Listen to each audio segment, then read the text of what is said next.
In the upper 70s for our Finally Friday. There are more rain chances in your 7-day. Stick around.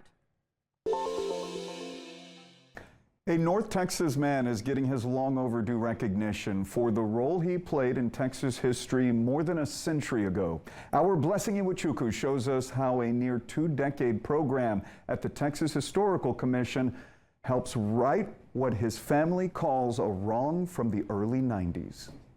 I'm here at Prairie View Cemetery, also known as the Black Cemetery in Forney. Now, where I am standing here is an unmarked gravesite, and it belongs to a Texas man that is connected to a rich part of the state's history. Now, he has no name here, but his great-grandson made sure he was known statewide. Back-to-back weeks have been full of highs and lows for Jimmy Malone and his family.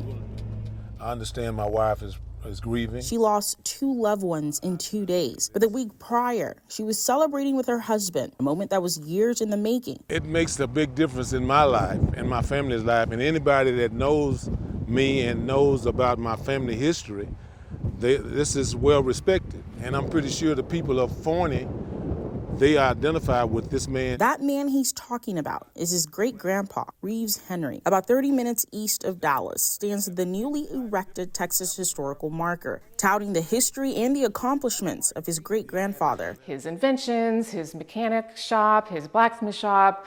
You know, he was a bigger person than that one event. That one event she's talking about happened in 1899. It was when the first automobile purchased in St. Louis was driven in Texas. The owner had a car accident in Forney on the way to the state fair. Luckily for the driver, the car wreck happened near Henry's blacksmith and mechanic shop. My great-grandfather was summoned, and the rest is history. Back then, most Texans had never seen technology like this. But Henry, a blacksmith, mechanic, and former slave, was able to fix the vehicle. Accolades that wouldn't have seen the light of day if it wasn't for family members like Malone, shedding more light about the life of his great-grandfather. And that's where the Texas Historical Commission comes in. A lot of these stories that either aren't told at all or aren't very well highlighted. And hopefully this raises their profile. In 2006, the commission created the Undertold Marker Program for underrepresented communities to help diversify the historical marker program. There are nearly 300 of these markers in 96 different Texas counties. Henry's marker is the second one for Kaufman County through this program and the first one for Forney. But his great-grandson is just getting started when it comes to honoring his great-grandpa. For my grandmother to have her headstone right here, for me, I believe it has to be somewhere about here. At 75 years old, the same age his great-grandpa was when he passed, Malone is hoping to give Henry his long overdue headstone where he was buried in the 1930s. In Forney, Blessing Iwuchukwu, Spectrum News. The patent of the cotton chopper.